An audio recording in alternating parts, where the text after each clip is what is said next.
네, 지금 뜨는 투자 알고리즘 찾아보겠습니다. 오늘은 FR 자산관리 길건우 대표 모셨습니다. 어서 오세요. 안녕하십니까. 네, 대표님 반갑습니다. 네. 오늘 시장 분위기가 너무 살벌합니다. 지금 하락의 끝은 어디인가라는 키워드가 가장 좀 우리 투자자분들께서 네. 궁금해하실 것 같고요. 첫 번째 키워드는 바닥이 어딜까입니다. 나스닥 선물도 5% 급락이고요. 현재 니케이 지수도 6%대 급락.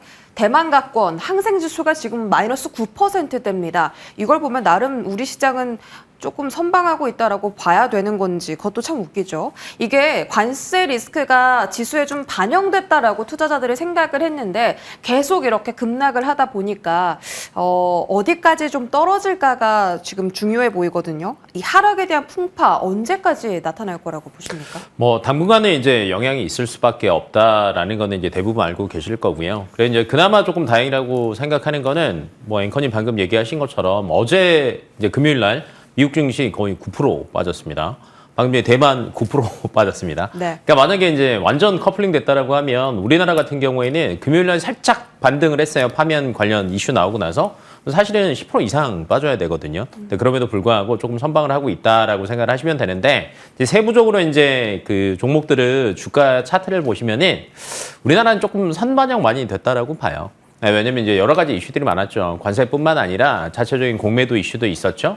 네, 그다음에 추가적으로 이제 파명 관련된 이슈도 금요일 날 결과가 나오긴 했지만 목요일까지는 여전히 이제 불확실성이 있다 보니까 여러 가지 증시 자체에서 빠질 거는 미리 이제 많이 적용이 돼서 빠졌다라고 이제 생각을 하시면 될 것 같고 여기서 이제 더 빠질 거냐라는 걸 물어보신다라고 하면 더 빠질 수는 있으나 그렇게 크지 않을 수도 있다라고 생각을 하시는 게 맞지 않을까 싶습니다. 뭐 이유인즉슨 삼성전자랑 그다음에 뭐 SK 하이닉스가 이제 우리나라 대표적인 그 기업이라고 보시면 되는데 삼성전자 현재 차트 보시면요 거의 바닥입니다. 그러니까 연 저점 부근까지 대부분 내려와 있고요. 그다음에 현대차 같은 경우도 관세 이슈에 어찌됐건 직접적으로 들어가 있죠. 작년 1월 때 주가 차트 위치랑 현재 위치랑 거의 비슷합니다. 그러면 어느 정도 그냥 반영은 저는 되지 않았나라고 개인적으로 보고 있어서 뭐 조금 분할 매수를 하시는 것도 조금 고민해 볼 수 있는 시기이지 않나라고 개인적으로 네, 보고 있습니다. 알겠습니다. 네. 일단 지금 국내 증시 같은 경우는 이미 우려가 선반영이 많이 되었다라고 판단을 하고 계시고 오히려 좀 박앤세일 기회가 될 수도 있다고 하셨고요. 다음 키워드 살펴보시면 4만 전자, 15만 닉스입니다. 우리가 꿈꿨던 7만 전자, 30만 닉스는 또 저 멀리 가버리고 또 다시 한번 이 숫자가 이렇게 좀 낮아졌어요. 자, 삼성전자랑 하이닉스는 오히려 매수가 아니라 매도를 하고서 조금 뒤에서 지켜봐야 되는데인가 또 궁금한데 오늘 또 이런 이슈도 있었습니다. 애플이 상호관세에서 면제를 받을 수도 있다. 그렇게 되면 삼성전자가 스마트폰 판매 굉장히 부진할 거다. 왜냐면 애플 거가 더 많이 팔릴 거기 때문에 이런 전망도 있었거든요. 삼성전자에 대한 주가 전망은 어떻게 포지션을 잡아야겠습니까? 삼성전자 만약에 이제 지금 핸드폰 물어보셨으니까 핸드폰부터 본다라고 하면 네. 애플 같은 경우에는 그 중화권에서 생산하는 게 거의 80% 이상이에요. 그러다 보니까 이쪽에 대한 제재가 있다라고 하면 당연히 애플 같은 경우는 피해를 볼 수밖에 없다라는 관점으로 사실은 애플 주가가 저번 주에도 조금 많이 빠졌었거든요. 근데 여기에 만약에 이제 특혜를 준다라고 하면 야 삼성전자 별로 안 좋은 거냐 아니야라고 생각하실 수 있는데 삼성전자 저도 이제 삼성전자 스마트폰 쓰는데 삼성전자 스마트폰 최대 생산국이 어딘 줄 아십니까? 베트남이요? 네, 베트남이에요. 네. 50% 이상이 베트남에서 생산되고 있거든요. 근데 이번에 베트남에 고율 관세를 부과를 했으나 베트남에 바로 전화 통화해서 우리는 상호관세 0% 받겠다라고 얘기를 했잖아요. 그러면 협상의 여지가 있으니까 관세율은 저는 떨어질 거라고 봐요. 그렇다라고 하면 되려 삼성전자는 현재 관세에서 조금 회피했다라고 보시면 될 것 같고 애플은 미정입니다. 그럼 누가 더 주가적인 측면에서 본다라고 하면 하방이 더 경직돼 있을까를 생각해 보시면 삼성전자가 조금 더 유리할 거고요. 네. 그다음에 삼성전자는 사실 최근 들어서 좋은 뉴스들이 많이 나오죠. 레거시 쪽에 대한 가격이 2월, 3월 들어서면서부터 반등을 하고 있어요. 반등하다 보니까 그로 인한 가장 큰 수혜는 삼성전자가 볼 거다라고 얘기가 계속 나오고 있고요. 그다음에 과거에 외국인들이 삼성전자를 꾸준하게 4일 뭐 이렇게 살 때가 있었습니다. 뭐 그러면 그때 당시에 도대체 왜 이렇게 사냐를 따져보니까 첫 번째 국내 증시 자체가 주가가 많이 빠져 있었었고요. 네. 두 번째는 삼성전자의 지분 보유율이 50점 초반대였습니다. 이때쯤 되면 외국인들의 그냥 자동으로 패시브 자금 자체가 들어오는 성향이 굉장히 크거든요. 그러면 제일 먼저 당연히 삼성전자를 살 수밖에 없는 구간인데 앞에서 얘기했던 가격적인 메리트도 있다라는 관점으로 보신다라고 하면 삼성전자를 안 가지고 계신 분들은 현재 사기 좋은 시점이라고 생각하시면 될 것 같고요. SK하이닉스는 조금 반대인 것 같아요. 저번 주에 MS랑 알리바바에서 HBM 관련해서 뉴스가 나왔습니다. AI 거품론. 네. 그래서 뭐 임대한 것도 취소했다. 뭐 이런 얘기들이 나왔었는데 저번 주에 MS에서 이런 뉴스가 또 나왔습니다. 해외에 있는 거랑 미국 본토에 있는 것들도 고민 중이거나 보류다, 취소다, 뭐 이런 것들이 나왔었는데, HBM 관련해서 우리가 조금 캐펙스 투자하고 있는 전략을 조금 수정할 게 필요하다라고 얘기가 나왔었거든요. 그러다 보니까 당연히 이제 가장 큰 피해는 SK 하이닉스가 되지 않을까라고 이제 예상이 되고 있어요. HBM 비중이 높다 보니까 그게 이제 주가에 선 반영이 됐었는데 주춤하면 당연히 주가는 멈출 수밖에 없거든요. 그래서 삼성전자와 SK하이닉스는 조금 다르게 움직일 수는 있고요. 이 안에서 이제 만약에 둘 중에 하나를 매수나 매도를 본다라고 하면 삼전. 매도는 아닌 것 같고요. 네. 둘 다. 네. 매수는 삼전. 이렇게 생각하시면 될 것 같습니다. 안 그래도 채팅창에서 삼성전자 파냐 이렇게 채팅 글이 올라왔는데 네. 오히려 보유자분들은 그럼 추매도 가능한 타이밍입니까? 근데 이게 추매하기가 조금 애매한 게 그 평단가가 개인들이 제 주말에도 이제 지인들이 뭐 물어보는데 평단가 보니까 다 7만 원 딱 7만 원대. 중반이더라고요. 근데 이제 여기에서 만약에 이제 추매를 한다라고 해서 이제 단가 조금씩 떨어지는 거거든요. 그래서 제가 추매할 바에는 차라리 다른 섹터를 보시는 게 더 낫지 않냐라고 얘기했어요. 왜냐면 네. 최근 들어서 주가가 여러 군데 많이 빠지고 있습니다. 근데 결론은 살려고 하면 내가 갖고 있는 걸 팔아야 되는데 한 종목에만 너무 많이 비중을 더 버리시면은 사실은 다른 종목을 담는 게 너무 어렵습니다. 그래서 기존에 가지고 계신 분들 같은 경우에는 그냥 기다리시는 게 사실은 맞지 않을까라고 예상이 되고 있고, 근데 앞에서 이제 저희가 7만 전자, 30닉스 이런 얘기를 했잖아요. 근데 7만까지는 시간은 조금 걸릴 것 같아요. 여러 가지 이제 변수들이 아직까지는 많이 남아있기 때문에 6만 원 초반대나 5만 원 후반대, 그러니까 박스권 상단까지는 다시 충분히 갈 수 있는 체력은 가지고 있으니까 네. 이 정도 부근 접근했다라고 하면 기존 가지고 있는 거에서 어느 정도는 손절을 하시더라도 비중을 조금씩 줄여두시는 게 저는 좋지 않을까 싶습니다. 네, 보유주 분들은 일단은 관망하시고 신규 매수 접근 가능하다. 이렇게만 포지션을 잡아 보겠습니다. 자, 다음은 그 관세 회피처로 불렸던 조선 방산도 오늘은 주가 급락을 네. 면치 못하고 있어요. 이게 섹터가 당연히 좋지 않다라는 게 아니라 지수가 다 빠지다 보니까 맞아요. 네, 주가 급락이 나오는 거고 지금 매도 물량을 받아줄 주체가 없기 때문인 것 같습니다. 자, 오늘 그 SK증권 리포트를 보니까 조선주 괜찮다. 오히려 조정에는 매수 기회다. 이런 멘트 있던데 어떻게 생각하세요? 저도 그 리포트에 조금 동조를 하는 게 사실은 최근에 그 외국인들이 주구장창 팔고 있습니다. 근데 주구장창 파는 동안에 개인들이 조금 이걸 받아주다 보니까 주가 하방이 조금 경직이 됐었는데 오늘 같은 경우는 뭐 개인까지 갖다가 팔아버리니까 주가가 그냥 쭈루룩 다 같이 빠지고 있다라고 생각을 하시면 될 것 같고, 근데 이제 조선 방산 같은 경우에는 자체적인 실적에 대한 우려감은 저는 사실 그렇게 크지는 않은 것 같습니다. 왜냐면 이제 주변에 변수가 워낙 큰 게 발생을 하다 보니까 오늘 아침에 제가 안 그래도 개장 방송 딴 데서 했었는데 하자마자 그냥 1등부터 50등까지 코스피 코스닥 다 팔아더라고요. 진짜 오래간만에 이제 그렇게 낙폭이 큰 거를 봤었는데 지금 상황에서는 당연히 안 빠지는 게 이상한 거였다라고 생각하시면 될 것 같고, 대신에 이제 1분기가 끝났습니다. 2분기가 시작되고 내일 삼성전자 잠정 실적을 시작으로 이제 실적 시즌에 들어갑니다. 그러면 실적이 괜찮게 찍히는 섹터나 기업들 같은 경우에는 저는 당연히 그래도 반등의 여지가 충분히 있다라고 보는데, 조선과 방산 같은 경우에는 아직 실적에 대한 우려감은 숫자상으로 보여지는 게 없습니다. 그래서 예상치도 뭐 안 좋을 거다라는 것들은 거의 없다라고 보시면 될 것 같아요. 그러다 보니까 너무 걱정은 안 하셔도 될 것 같아요. 조선 방산 같은 경우에는. 알겠습니다. 네. 조선방산 너무 걱정 말고 오히려 조정 시에는 매수 기회가 있다라는 증권가의 의견에 대해서도 결을 같이 하신다라고 언급해 주셨습니다. 다음 키워드 알아보시죠. 시장 방어주를 찾아라. 자, 일단 오늘 가장 크게 오르는 쪽이 바로 정책 테마주입니다. 이제 대선 6월 3일에 거의 확정시 이제 됐죠. 그쵸? 네. 국무회의에서 이제 그 일정을 확정한다고 하는데 6월 3일 전까지는 정책 테마주가 또 움직일 걸로 보입니다. 일자리, 저출산, 이런 테마주들 단기 트레이딩으로라도 우리가 좀 일부 수익을 챙겨야 할까요? 시장 방어를 여기서 한다고? 네, 테마로. 살짝 애매하긴 한데, 네, 과거를 한번 그럼 비춰볼게요. 네. 그 과거에 그 대선이 있을 때는요, 첫 번째 어떻게 움직였냐면, 오늘 안내비 아침에 움직이더라고요. 맞아요. 네, 안내비 움직였던 게. 써니전자도 강합니다. 맞습니다. 왜냐면 이제 기존에는 이재명 테마주들만 조금 많이 움직였었고, 파면 결과 나오기 전까지는 윤석열 테마주도 조금 움직였어요. 그리고 나서는 이제 한동훈 테마주 이렇게 왔다 갔다 했었는데, 이제 실질적으로 대선 일정이 딱 결정이 된다라고 하면 이재명 대표가 우선 대표직을 내려놓고 선거에 이렴을 할 겁니다. 그러면 이때 대선 후보들이 막 나올 거예요. 그러면 나온다라고 하면 그때는 이 각각의 테마주들이 다 움직입니다. 네, 다 움직여요. 왜냐면 누가 될지는 아직 모르니까. 네, 그리고 두 번째는 여기에서 또 합쳐지거나 뭐 이런 게 또 나올 거예요.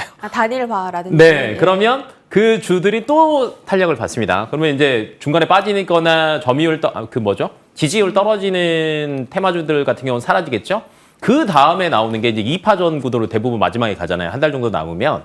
요때는 정책 테마주가 움직입니다. 네. 그러니까 처음에는 사람, 그 다음에는 정책.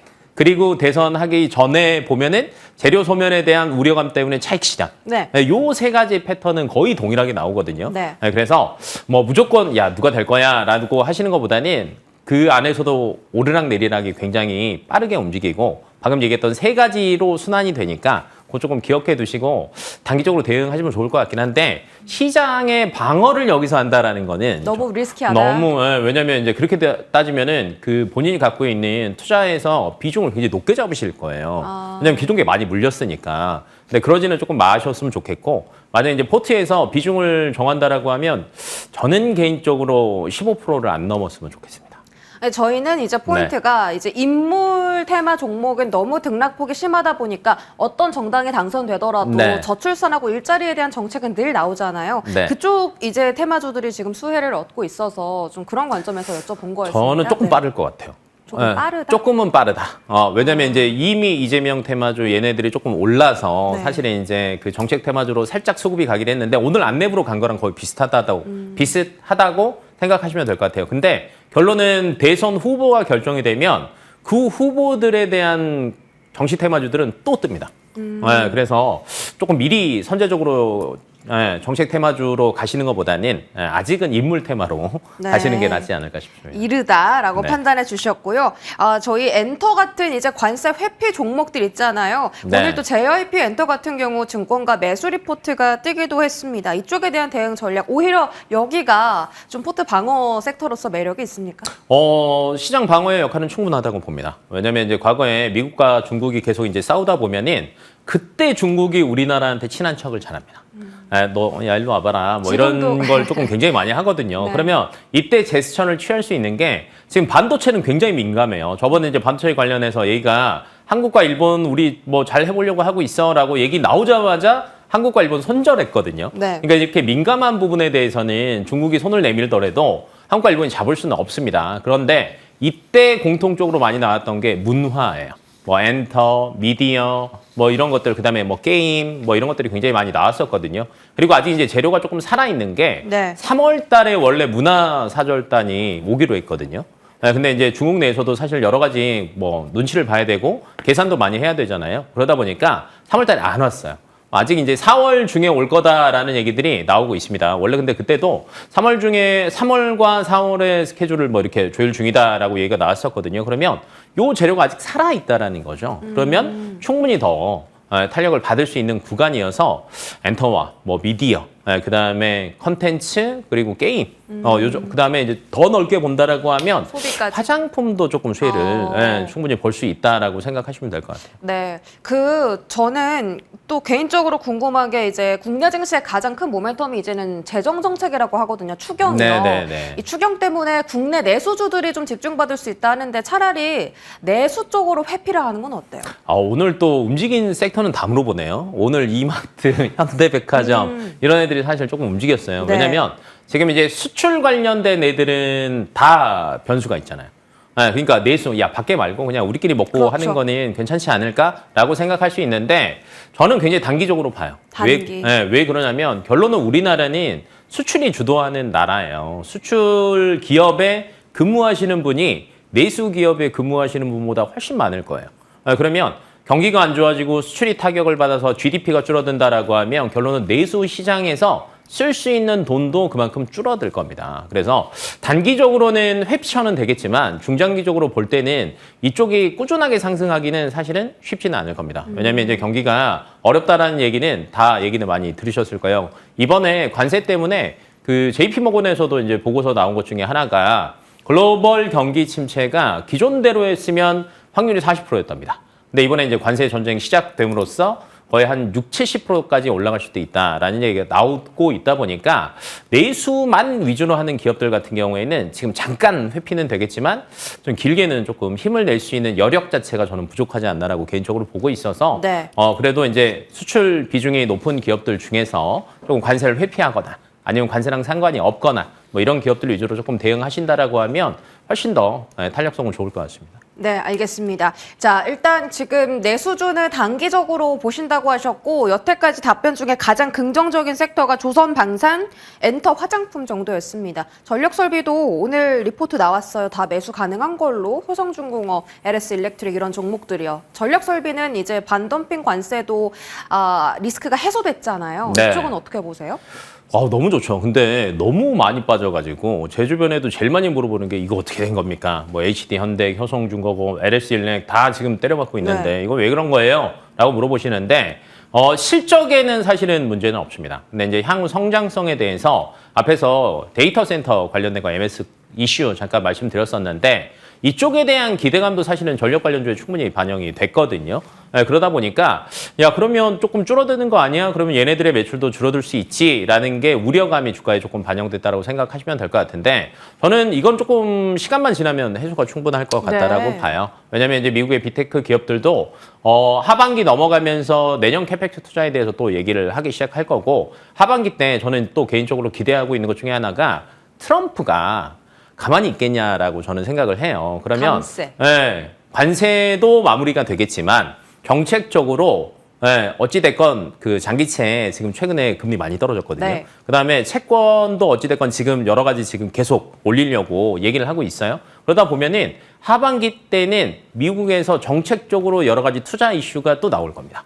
그렇다라고 하면 가장 기본이 되는 거는 AI 내려놓을 수 없고요. 그다음에 미국은 인프라 자체가 계속 리쇼어링이잖아요. 들어와라고 하는데 결론은 전력이 안전하지 못하라고 하면 큰일 납니다. 이거는 상무부 장관도 재무부 장관도 얘기를 했었거든요. 그런 측면에서 본다라고 하면 충분히 반등 가능성은 높다. 그런 측면에서 보신다라고 하면 전력 관련주. 저 앞에서 그렇게 따지면 조우방전 기존의 실적 괜찮았을 것 같았던 기업들 같은 경우에는요. 꾸준하게 분할 매수하셔도 좋을 것 같습니다. 네, 마지막 키워드는 저희 열어볼게요. 에이빌바이오고요. 역대급 기술 이전 계약을 체결했습니다. 규모는 4조 원이고요. 에이빌바이오는 어떻게 보십니까? 야, 오늘 상한가 바로 가더라고요.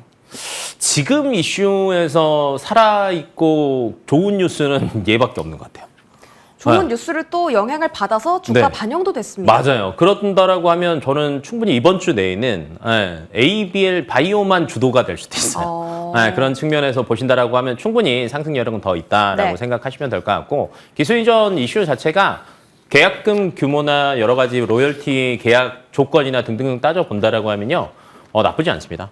굉장히 좋은 상태로 계약을 했기 때문에 그리고 요즘에 글로벌 그 빅파마들의 트렌드 자체가 이 방금 전에 뇌 쪽에 대한 플랫폼이거든요. 그래서 그것까지 조금 적재적소에 딱 맞아 떨어지다 보니까 지금 44,250원이에요. 네. 내일 뭐 상한가는 모르겠지만 네. 이번 주 내에는 어찌됐건 좋은 흐름을 저는 가지고 갈 수 있지 않을까라고 보고 있어서 조금 더 보유하시거나 하셔도 좋을 것 같습니다. 알겠습니다. 에이빌 바이오까지 알아봤고요. FR 자산관리 길건우 대표와 함께했습니다. 고맙습니다.